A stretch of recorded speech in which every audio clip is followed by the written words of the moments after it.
the power of sacred Sanskrit or Samskrita. In Sanskrit, the word Sanskrit is pronounced Samskrita. Kruta from the root verb kr, to do. And kruta then is that which is done. Sam, the prefix, is about bringing things together to a harmonious whole.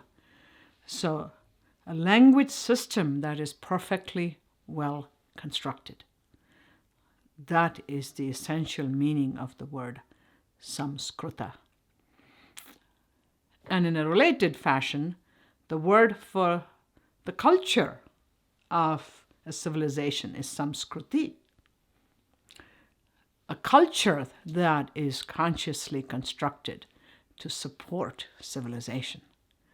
So really, Samskrita as a language system has an extraordinary conscious design within it for not only including all the common sounds that our entire vocal apparatus can make. They are organized into a system of elaborate vowel sounds. There are 16 of them. For instance, refers to the 15 visual phases of the moon that also include the new moon and the full moon and everything in between. But that's 15. And then you have the plus one for the eternal fullness of the moon as an embodied experience for us. And so they use 16 vowel sounds as a sonic vibrational stream of consciousness manifesting into multiplicity. So that is the underlying framework for even why we have 16 vowel sounds in Sanskrit.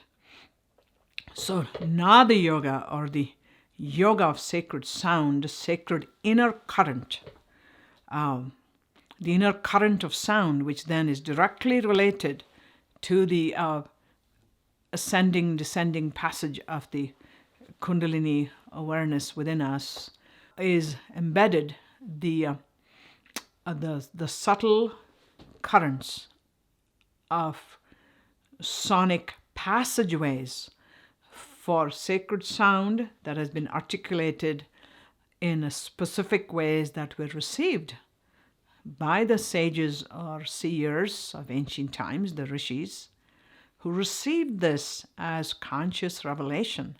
And because conscious revelation in the Vedas is spoken of as that which is heard, Shruti, that which is heard. So it links our manifested reality again to sacred sound. And so the vowel sounds of Sanskrit are a prime example of the manifested multiplicity of that eternal oneness. And then we come to the consonant sounds. We have a system of 25 consonant sounds, which are organized in 5 sets of 5. And they depend on how we articulate those sounds in different parts of the palate and the tongue and the teeth. And so there are sounds that are guttural, way in the back of the throat. There are sounds that we call palatal, where the tongue is in a relaxed way touching the roof of the mouth. And then we have the cerebral sounds, or the retroflex sounds, where the tip of the tongue is pressing against the highest part of the roof of the mouth. And next we have the dental sounds, where the tongue is placed behind the teeth. And last of all, we have the labial sounds, where the lips are used consciously to articulate 5 sounds. So there's 5 sets of 5 consonants. So 25 consonants, which in the sacred realm of the vibrational universe that emanates from a sonic vibrational source still exhibits all of the manifesting power, the glory of the oneness through the multiplicity. First you have the 25 consonants, which are linked to the consciously to the 5 throat positions, which are then linked to categories of existence from the Hindu cosmological framework that we call Sankhya, which is the bedrock of classical yoga and tantric yoga. And so we then have 4 semi-vowels, and then we have a set of 4 sounds called the sibilants. And so in Sanskrit we have 3 variations of that sound, sa, sha, and sha, which while we speak in English we don't distinguish so much between the retroflex cerebral sound sha versus the palatal sound sha, sha, which is the sound we use most often in Sanskrit as a sibilant next to the sa, or the dental sound. Sha, for instance, the palatal sound is used in terms like Shiva, Shakti, Shavasana. So the tongue is flat against the palate, and the more relaxed it can be, the more that sound can take us deeper through the sound emanation itself into more relaxed states. And the last sibilant is ha, which is the sound of pure breath. So in tantric yoga, that is called the prana of Shiva himself. Moving from the earth realm, because in order to make that sound, you have to use the entire abdominal force to move the breath sound through the vocal cords and bring it out through the throat chakra. So moving from the earth realm to the water realm, to the fire realm, to the air realm, and to the space realm of the embodied 5 chakras. So this is the reason why the conscious reciting of the Sanskrit alphabet itself is a sacred yogic practice. And every time we articulate a sound consciously and in present moment awareness, we are making that a mindful yogic practice. And in addition to that, when we are aware of these sounds and which aspects of the cosmology of existence they represent, and not only do they just represent in the way we speak of in English as something that's a symbol of, we've already created that separation, that distance between subject and object awareness when we say something is a symbol of, something is a representation of. But in the Sanskrit yogic practice of sacred sound, a sound is a manifestation of the inner reality of existence. Not just a symbol, not just an index, not just a representation.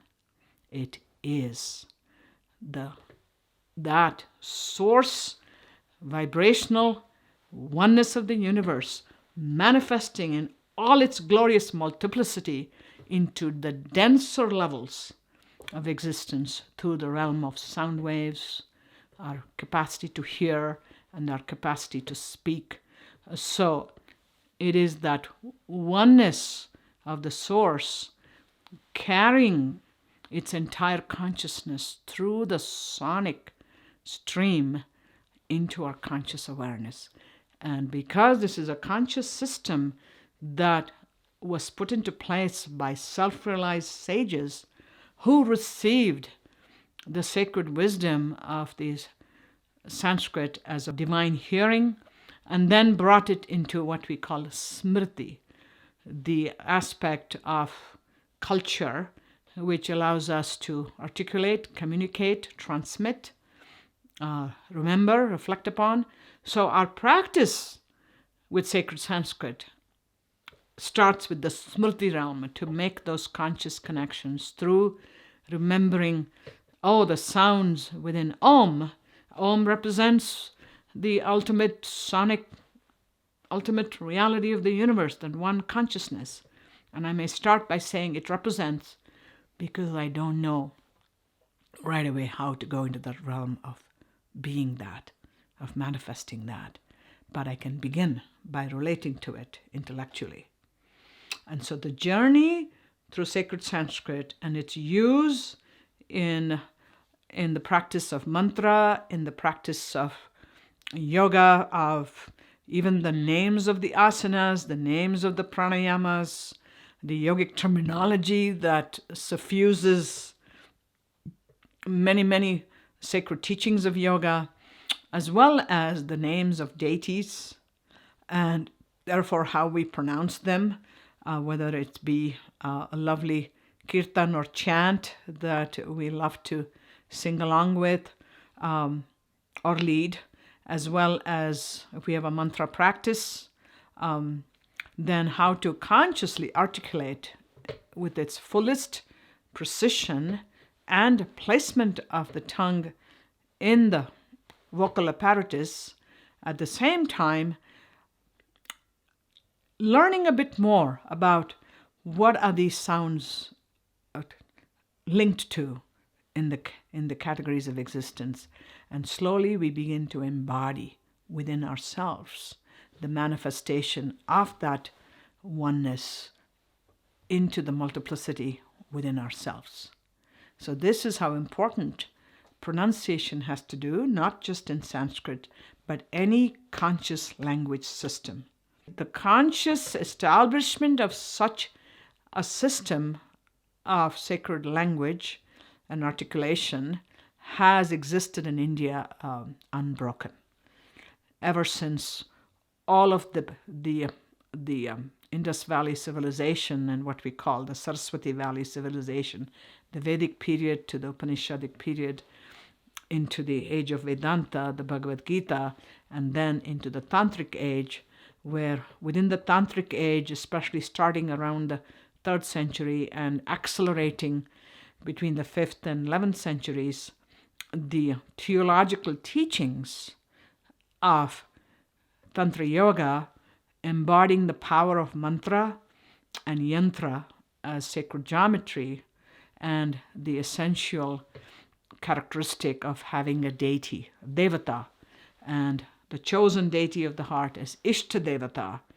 and therefore then going into that state of longing connection to the deity through mantra practice, through the adoring songs of kirtan practice, are all embedded fundamentally in the precise, correct pronunciation of the sacred language system of Sanskrit or Samskrita.